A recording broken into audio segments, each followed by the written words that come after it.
So as you have heard, my name is Abraham Arita. I work with Internews here in Kenya. My background is in journalism, been a journalist for about 5 years, although we say in journalism you never stop being a journalist. However, in the last 7 years, I've been involved in advancing democracy and governance in the country, and now including digital governance space. It's a pleasure to be here, and we do thank the organizers for having this wonderful session to talk about information integrity and security of the cyberspace. So we do have a great lineup of panelists who are going to share their different experiences and perspectives from their different organizations around how they're shaping this space to ensure that it's safe. So just to remind you, this session is focusing on information integrity, security online, safety, and trust. And the synopsis is that globally, stakeholders are grappling with diverse approaches to combat disinformation and hate speech, ensuring information integrity, online safety, and upholding digital rights on online platforms. Likewise, increasing internet usage and digitalization has increased vulnerability to data breaches. Coordinated cyber attacks and crimes costing billions of shillings. Both government and private sector services have been disrupted, underscoring critical resilience gaps.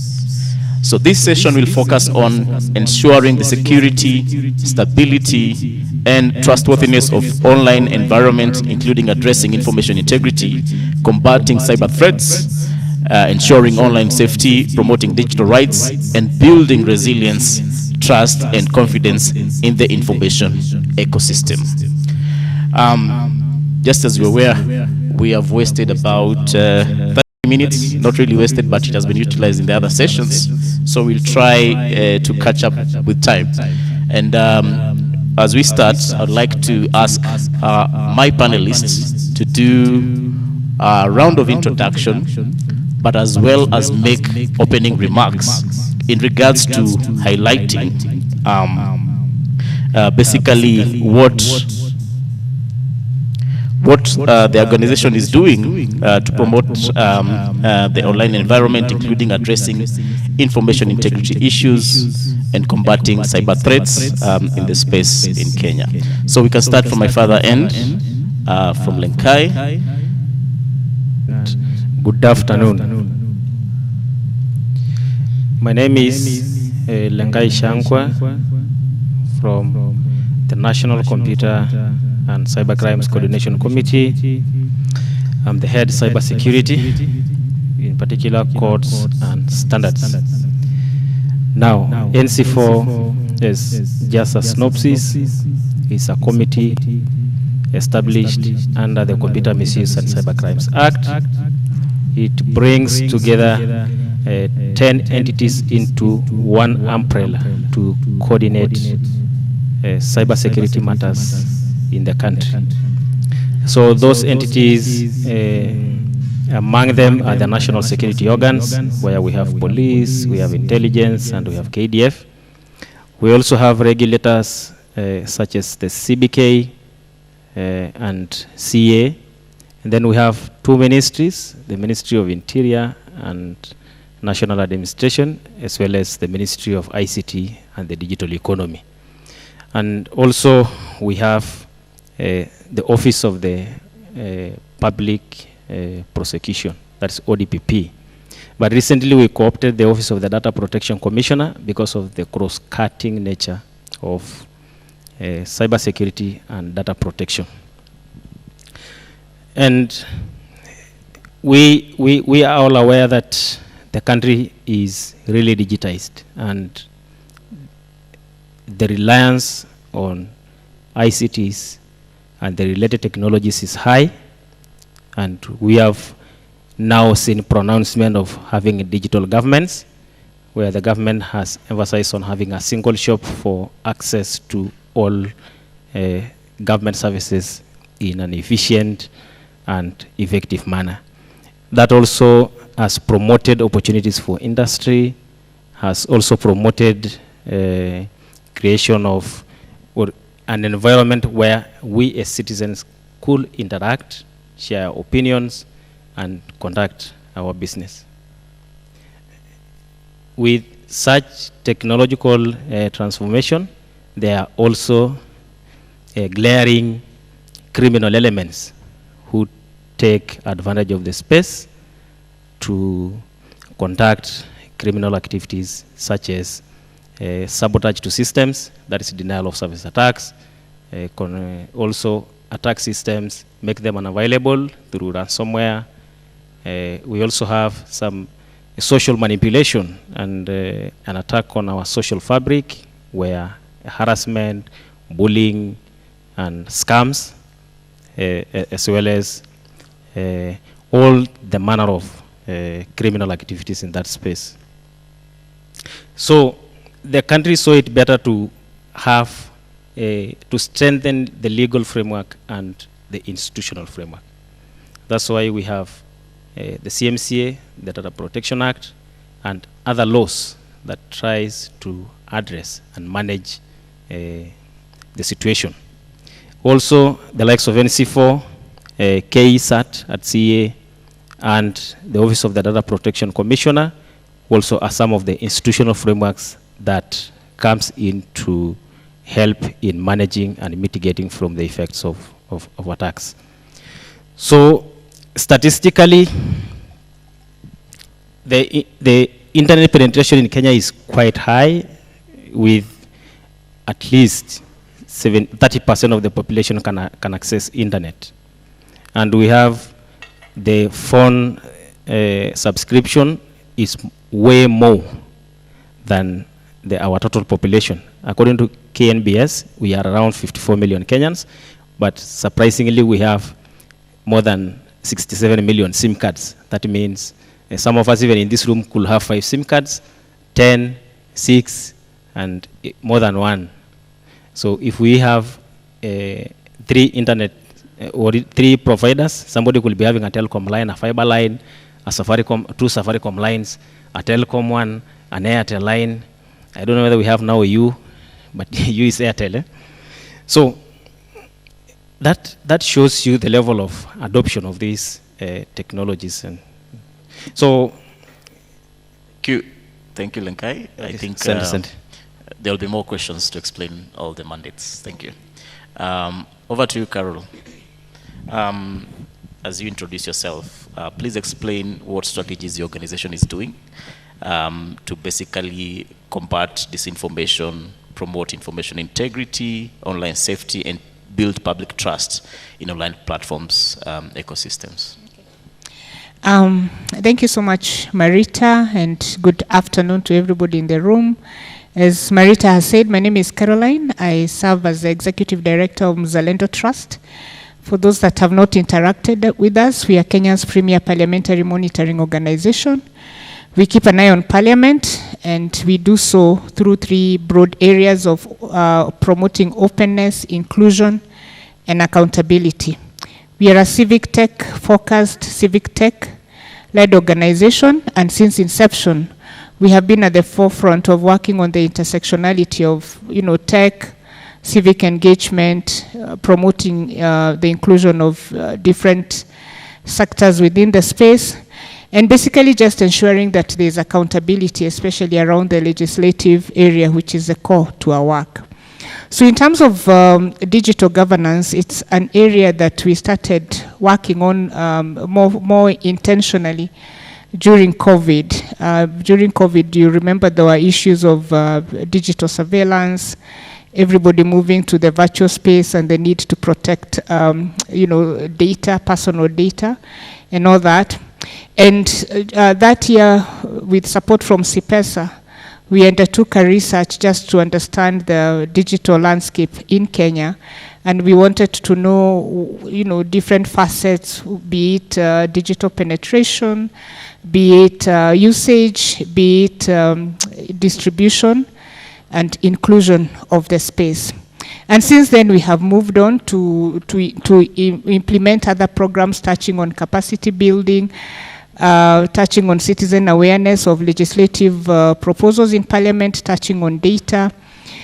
working to ensure that also our systems, we are a data-driven institution.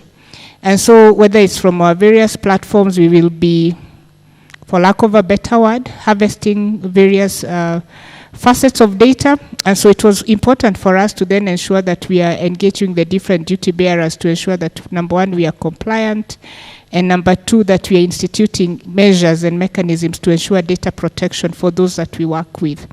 So in terms of what we have done, Marita, I would say it's been threefold. One is ensuring compliance, that our systems are compliant, that we are respecting the consent and digital privacy.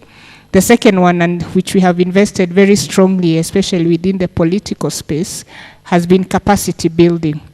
We realize that, when we talk about being, high digital penetration, there's so much, again, intersectionality that comes into it. You're talking about rural, urban, men, women, young, old, urban and informal sectors, and all these various facets. And it's not a homogeneous place. And so we wanted to be able to dissect that further and just see what the implications of that. So we've been undertaking capacity building of various stakeholders. We have a lot of focus, especially on the political space, because we also recognize that digital literacy is important, especially for young women who are either running for office or are working in public-facing spaces. And so prior to the 2022 general elections, and even after, we've been doing a lot of training. We are working with stakeholders such as yourselves, Internews, Kiktanet, and within the KenSafe project to then promote literacy around safety and security in the digital space. And then lastly, it's creating awareness. We are in the media. We do a lot of community radio shows to just make sure that we are speaking to a broader spectrum of the population on what digital security means and what they need to do, and just creating awareness. But beyond that, it's always also to make sure that citizens are aware whenever there's any legislative proposal or amendment that's in the House, either House of Parliament, to make sure that citizens know that it's there, know how they can engage, know how they can give their views, and also are able to make informed decisions by ensuring that then we are providing the relevant information as to what either a new bill or proposed amendments would mean to the existing regulatory framework. Thank you. First of all, I acknowledge that cyber threats continue to increase, and it is not a matter of if I will be attacked, but it's a matter of when are you expecting that. So from where we sit, we encourage strengthening cybersecurity infrastructure. This means that every organization from the national level downwards to critical information infrastructures to invest on security operation centers. This will give them a real-time visibility of their networks and be able to detect, to prevent, and to respond to attacks. Also, a requirement to appoint people we call chief information security officers to streamline management of cybersecurity within organizations, so that we cannot have a cyber unit pegged under finance, under risk, or under any other funny department in an organization. Protection of vulnerable groups, that is children and other minority groups, is building capacity and capacitate these people on how to protect themselves, making them aware of the attacks and how do they protect themselves in case they experience such. This is through implementing or encouraging age-appropriate online safety tools, strict parental controls, and also that culture of awareness where both a parent and a minor to understand cyber attacks. Carol, from the studies you've conducted as Mzalendo Trust and the public engagements you've had, including engagements with parliamentarians, what are some of the key things that you highlight as the challenges that are affecting, basically safeguarding of digital rights in Kenya? Thanks, Marita. I'll just mention three. One is, of course, capacity. The fact that there's still lack of, the technical knowledge, the technical capacity for a lot of the population to just understand issues of digital security, issues of digital safety, issues of optimal use of the technology that we currently have, leaves a big gap that we do feel as Mzalendo Trust is one of the areas that we should be investing in. The second one is, of course, again addressing the issues of the digital divide, so inclusion. So how do we make sure that we are advocating for technology that is not only effective, but also that leaves no one behind? So it's not enough, like I said at the beginning, to say that we have high internet access. Who is accessing that internet? How are they able to use it? What's the usability, the affordability of the technology, and the safety and security of it? The third one, of course, is we've always said that a lot of the times we are addressing, we are talking about technological advancement, but the question we have been asking ourselves in the last 2 years is the legislative environment moving in tandem with the technology development?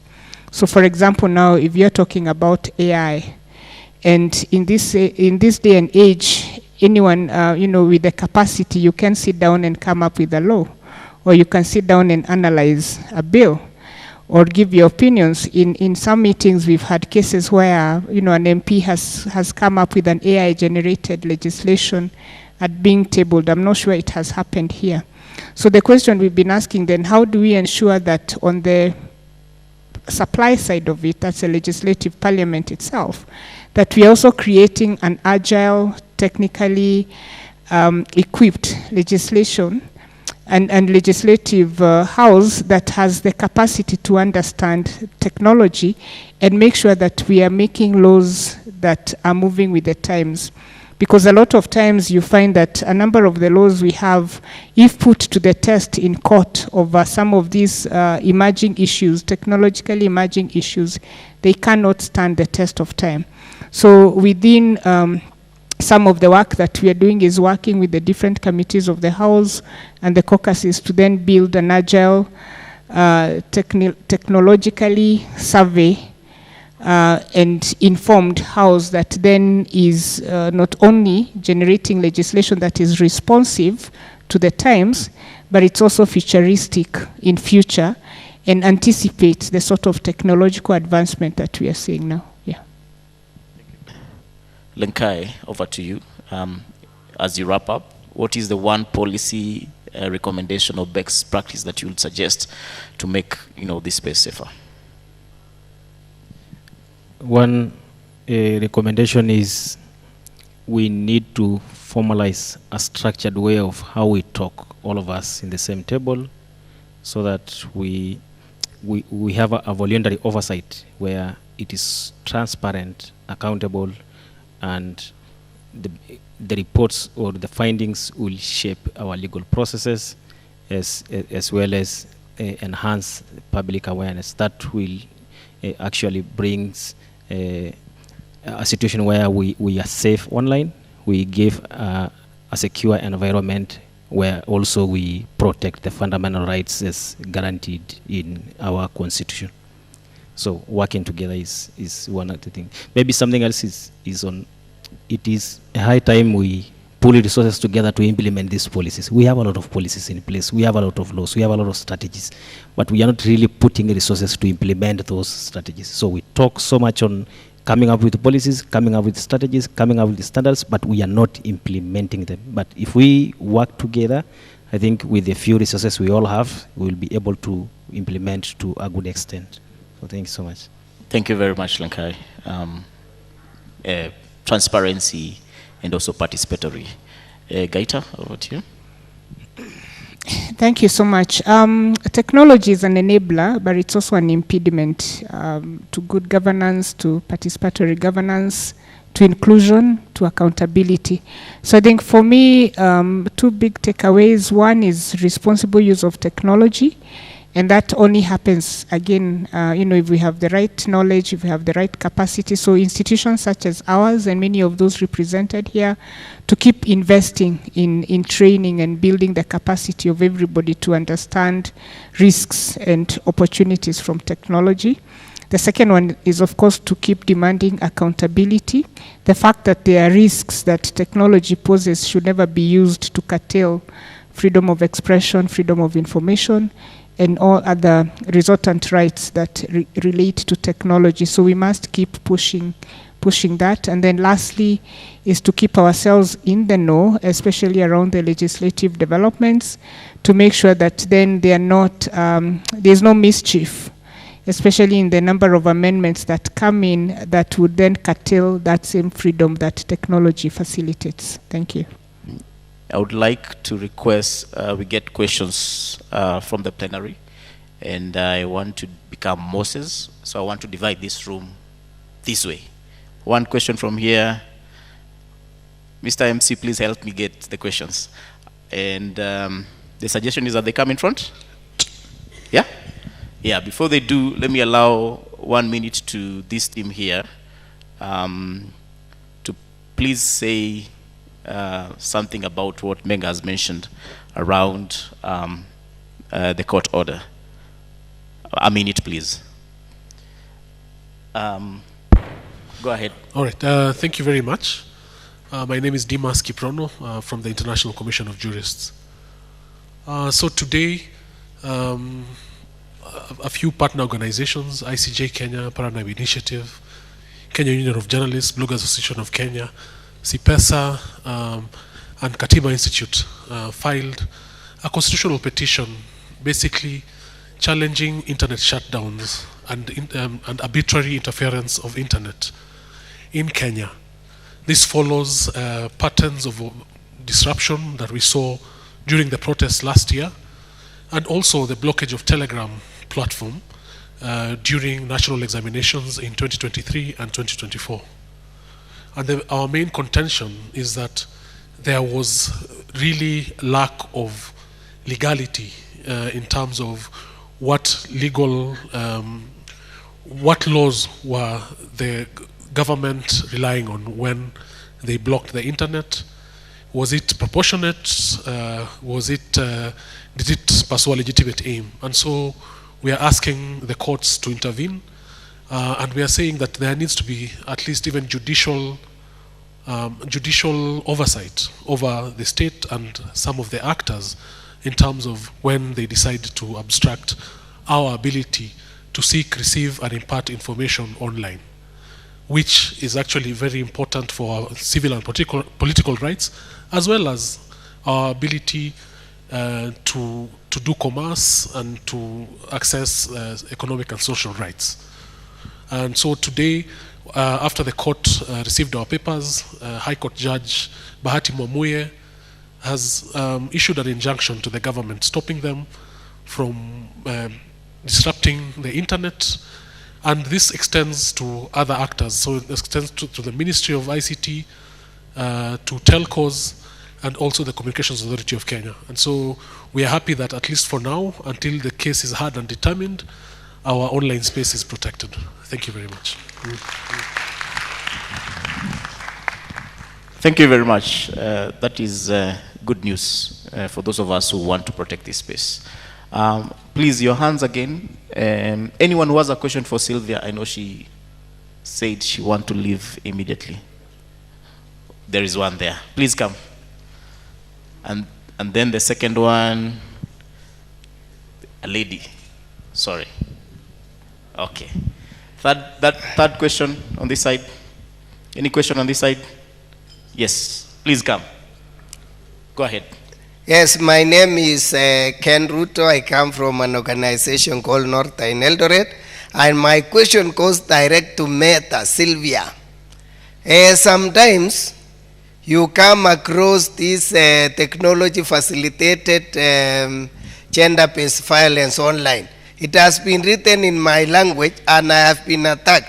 When I report to you, You respond that it doesn't meet your standard, and for myself, I know that it meets standard. What measures do you have to make sure that you have good interpreters who understand my language? Thank you. Thank you very much. Thank you very much. I have two questions. One goes to Meta, that is Sylvia, and another one goes to TikTok. So question number one to Sylvia. I think the last time we had an engagement, Meta promised to give us an app on Instagram Teens, because there was an issue of a lot of online child abuse. I don't know where you've reached with that. So the second question that I have is for the gentleman on TikTok. So recently there was a video that was posted by BBC Africa, and the video was trying to highlight online sexual abuse among teenagers.